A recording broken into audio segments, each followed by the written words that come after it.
الفاشر اور دارفور میں سوڈان میں جنگ نے ایک دفعہ پھر اپنی وحشت دکھا دی۔ شہر کے بیچوں بیچ ایک مسجد گرا دی گئی۔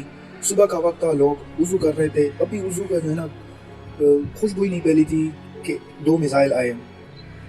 ذہن میں بیٹھے بزرگ قرآن پاک پڑھ رہے تھے، بچے کھیل رہے تھے، جوان ابھی امامت کے انتظار میں تھے، اور عورتیں نماز پڑھنے کے لیے آ رہی تھی کہ 2 میزائل آ کر گرے۔ ایک میزائل بیچ صحن میں آ کر گرا اور دوسرا وضو خانے میں گرا۔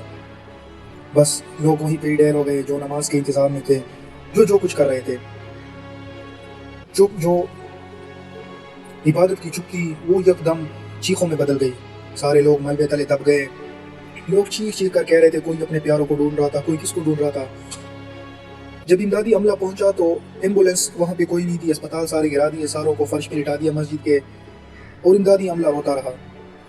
لوگ اپنے پیاروں کو ملبے تلے ڈھونڈ رہے تھے، کچھ لوگ انتظار میں تھے کہ ابھی نماز پڑھ کے ہمارے پیارے آ جائیں گے۔